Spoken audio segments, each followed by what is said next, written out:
ಅక్కడ ಹೋತ್ರಿಗ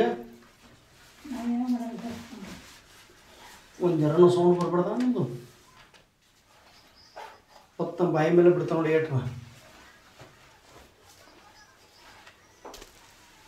आवाज ಹೊಂಟದ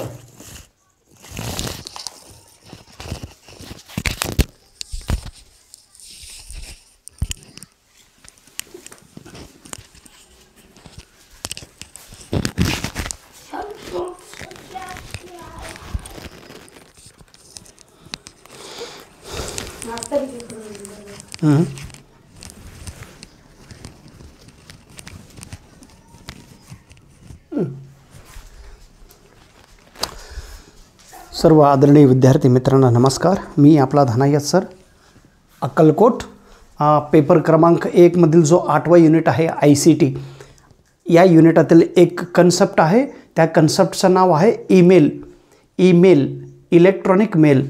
या संदर्भात पेपरला कसे प्रश्न विचारतात त्याचा एक महत्त्वाचा प्रश्न या घटकावरती ह्यापूर्वी कसे विचारले होते आणि वेगवेगळ्या राज्यात कसा प्रश्न विचारले होते हे एकूण सगळं प्रश्नांचं एकत्रित करून बोर्डवर लिहिलेलं आहे.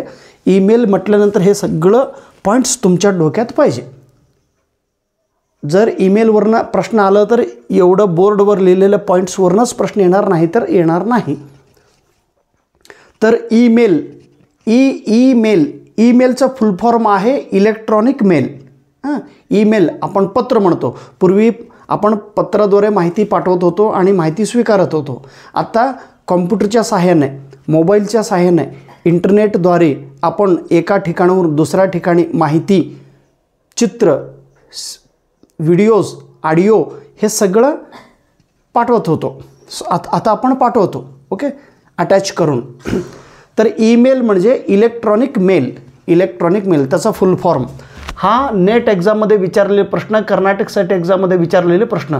ईमेलचा फुल फॉर्म काय म्हणून इलेक्ट्रॉनिक मेल. आता इलेक्ट्रॉनिक मेल, ईमेलचा शोध अमेरिकातील एक व्यक्ती रे टॉमिल्सन यांनी 1971 मध्ये ईमेलचा शोध लावलेले आहे. खरं तर ईमेल शोध कोणी लावला त्याचा केस चालू आहे अजून. आपला भारतीय व्यक्ती जो इंडियन आहे शिवा अय्यादुराई यांनी ईमेलचा शोध केलेले आहे असा यांचा दावा आहे. शिवा अय्यादुराई म्हणून, ओके. तर एनीहाऊ आता सध्या तर ह्यांचं नाव आहे कोण, रे टॉमिल्सन. 1971 मध्ये अमेरिका या देशात ईमेलचा शोध त्यांनी लावला. आणि आपला भारतीय व्यक्ती शिवा अय्यादुराई यांनी सुद्धा ईमेल शोधण्यासाठी खूप काम केलेलं आहे.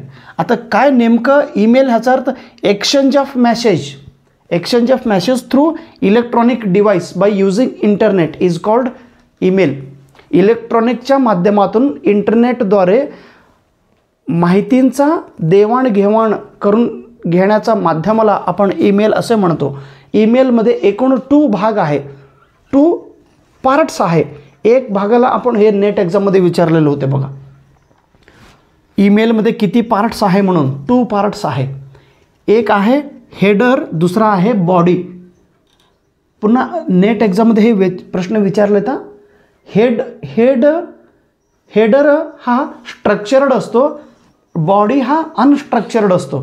स्ट्रक्चर्ड म्हणजे काय, फिक्स्ड असतात.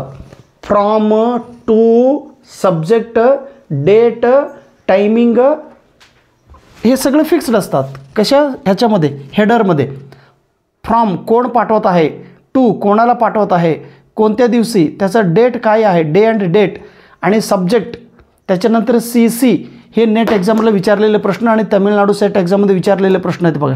CC म्हणजे कार्बन कॉपी, BCC म्हणजे ब्लाइंड कार्बन कॉपी. हे नेट एक्झामला विचारले होते. ह्याचा फुल फॉर्म विचारलं BCC. मी म्हटलो बोर्ड ऑफ क्रिकेट कंट्रोल असं उतरलेलं होतं. बोंबलं त्यांनी ईमेलबद्दल प्रश्न विचारलेत. ब्लाइंड कार्बन कॉपी, CC म्हणजे कार्बन कॉपी. लक्षात घ्या, हे स्ट्रक्चर्ड असतो, हे अनस्ट्रक्चर्ड. स्ट्रक्चर म्हणजे ह्याच रचनाबद्ध असतात हेडर. आणि बॉडी माहिती लिहित असताना हे अनस्ट्रक्चर्ड असतं. तुम्ही कसंही लिहू शकता. Hi my darling, hi my teacher, hi my dear friends, hi मार हाय किंवा रिस्पेक्टेड, हॅलो, कुठल्याही शब्दापासून कोणाला आपण लिहित आहोत त्यांना रिस्पेक्ट देण्यासाठी एक एक वर्ड, याचा अर्थ अनस्ट्रक्चर्ड असतो. बॉडीमध्ये तुम्ही कसंही लिहू शकताय. इथंही कसंही लिहू शकत नाही. इथं तुमच्या मनासारखं तुम्ही लिहू शकत नाही. मला डेट दुसरा बदलायचं आहे, नाही, हे स्ट्रक्चर्ड असते, लक्षात घ्या. इथं तुम्ही कसंही लिहू शकता माहिती. हे नेट एक्झाम विचार प्रश्न. आता हेही प्रश्न विचारलेले होते बघा काल झालेले कर्नाटकच्या सेट एक्झाममध्ये. टुडेज ईमेल युजिंग, आता सध्या ईमेल कोणत्या प्रोसिजर वापरत आहे. सध्याचा ईमेल, आता आपण जे ईमेल पाठवतो कॉम्प्युटरद्वारे, आपलं मोबाईलद्वारे, सध्याचा email, today's email using internet email form, internet email form आपण वापर करतो. त्याचं नाव आहे माईम, MIME. प्लीज लक्षात ठेवा, हे अतिशय इम्पॉर्टंट आहे. काल 17 तारखेला आसाममध्ये सेट झाले, तिथं हेच प्रश्न होते बघा. Mime, today's email using is, सध्या कुठल्या फॉर्मचा आपण ईमेल वापर करतो, तर MIME, माईम, ह्या फॉर्मॅटमध्ये आपण ईमेल पाठवत असतो. M म्हणजे मल्टीपर्पज, मल्टीपर्पज, I म्हणजे इंटरनेट, M म्हणजे मेल, E म्हणजे एक्सटेन्शन. ह्याचं फुल फॉर्म लक्षात घ्या. माईम, मल्टीपर्पज, M म्हणजे मल्टीपर्पज, I म्हणजे इंटरनेट, M म्हणजे मेल, E म्हणजे extension. Multipurpose, multipurpose internet mail extension. Earlier, ह्यापूर्वी ईमेलमध्ये कुठला फॉर्मॅट वापरत होते, तर हे SMTPचा वापर करण्यात येत होती. आता हे बंद झालेलं आहे.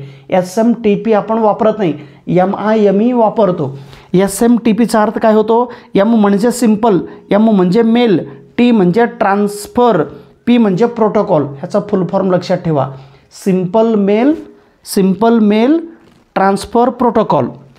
ईमेल सर्व्हिस प्रोव्हायडर, सध्या कशाच्या आधारे ईमेल प्रोव्हाइड करतो आपण, वेब बेस्ड ईमेल आपण पाठवत असतो. फॉर एक्झाम्पल गुगल हे ईमेल प्रोव्हाइड करणारी कंपनी आहे, याहू आहे. तर आता ईमेल ॲड्रेस, हे प्रश्न विचारलेले होते कुठलं नेट एक्झाममध्ये. ईमेल ॲड्रेस, आता प्रत्येकाचा ईमेल आहे, माझाही ईमेल ॲड्रेस आहे, तुमचाही ईमेल ॲड्रेस असतो. ईमेल ॲड्रेसमध्ये किती भाग असतात, तर 2 भाग. पहिला भागाला आपण युजर नेम म्हणतो आणि दुसऱ्या भागाला आपण डोमेन नेम म्हणतो. ओके, पहिला भाग. आता माझं आडनाव थोडं लई मोठं आहे, कर्नाटकचे शब्द. कवटगी मठ 19, कवटगी मठ 19 हा माझा युजर नेम. @ आणि त्याच्यानंतर हे कंपनीचं नाव gmail.com म्हणजे डोमेन नेम. युजर नेम हा फर्स्ट, @ नंतर आलेला डोमेन नेम असे म्हणतात. इथं काही महत्त्वाचे टर्म्स मी दिलेले आहेत. इंटरनेट रिलेटेड असलेले, ईमेल रिलेटेड असलेले इम्पॉर्टंट टर्म्स, त्याचा काय अर्थ होतो हे लक्षात घ्या. पहिला आहे स्पॅम. स्पॅम म्हणजे काय, अनवॉन्टेड मेल. आपल्याला गरज नाही तरीसुद्धा काही मेल्स आपल्या मोबाईलला, आपल्या ईमेलला येत असतात. ते अनवॉन्टेड, आपल्याला गरज नाही, कंपनीकडून येतात किंवा दुसरे कोणी फ्रॉड म्हणून मॅसेज पाठवत असतात. अनवॉन्टेड गरज नसलेले ईमेलला आपण स्पॅम असे म्हणतो. त्याच्यानंतर मालवेअर म्हणजे काय, सस्पिशियस, मालिशियस सॉफ्टवेअर. मालिशियस हे थोडं डेंजर असतात, हे व्हायरस असतात. व्हायरस ईमेलला आपण मालवेअर असे म्हणतो. ईमेल स्पूपिंग, हे कर्नाटकच्या सेट एक्झाममध्ये विचारलेले प्रश्न. ईमेल स्पूपिंग कशाला म्हणतात, सेंड विथ फेक अकाउंट. मी दुसऱ्यांच्या अकाउंटवरून मॅसेज दुसऱ्यांना पाठवणे, म्हणजे फेक अकाउंट काढून, डुप्लिकेट अकाउंट काढून दुसऱ्या व्यक्तींना, तिसऱ्या व्यक्तींना, कोणालाही आपण मॅसेज पाठवत राहायचं, धमकी द्यायचं. म्हणजे फेक अकाउंट काढून, डुप्लिकेट अकाउंट काढून ईमेल करत असेल तर त्याला ईमेल स्पूपिंग असे म्हणतात. ईमेल बॉम्बिंग, बॉम्ब टाकणे. बॉम्ब म्हणजे भरपूर वेळा मॅसेज पाठवायचं, भरपूर वेळा ईमेल पाठवायचं. नको म्हटलं तरी तू फक्त ऐक. म्हटलं कोण पाठवावं लागलं रे मला मेसेज. कितीतरी लोक मला ब्लॉक केलं बघा व्हॉट्सअपमध्ये. नको बाबा लई पाठवतं मॅसेज म्हणून ब्लॉक करतो आपण. ह्याला काय bombing. Send more and more and more emails continuously. सतत सतत सतत त्यानं सारखा ईमेल पाठवायचं एका व्यक्तीला. त्याला ईमेल बॉम्बिंग म्हणायचं. फ्लेमिंग म्हणजे ॲंग्री ईमेल. ईमेल वाचणाऱ्या व्यक्तीला एकदम घाम फुटला पाहिजे असं डेंजर ईमेल त्यांना पाठवायचा. आता ईमेल मी जर पुणे विद्यापीठात पाठवलं आता उद्या सेट पेपर पुढं ढकलला पाहिजे, नाही तर बघ त्यांनी अरेस्ट करून येरवाडा जेलमध्ये टाकतील की मला. फ्लेमिंग ईमेल म्हणतात. ॲंग्री ईमेल. एखाद्या व्यक्तीला आपण एकदम का बे आज होळी आहे, आज बोंबलत नाही का बे तू, फक्त व्हिडिओ बघून बसला का बे, रागानं जर मेसेज पाठवलं. ॲंग्री ईमेल इज कॉल्ड फ्लेमिंग. म्हणजे आग उकवणे. त्याच्यानंतर थ्रॅशचा अर्थ होतो डिलीट करणे. आणि ड्राफ्ट. आपण एखाद्याला ईमेल पाठवत असताना सगळं लिहिलेलं असतो आणि नंतर अचानक त्यांना पाठवत नाही. मग आपण लिहिलेलं जे मजकूर असतो, इन्फॉर्मेशन असतो, डाटा असतो, तो तिथंच सेव्ह असतो. कुठं? ईमेलमध्ये.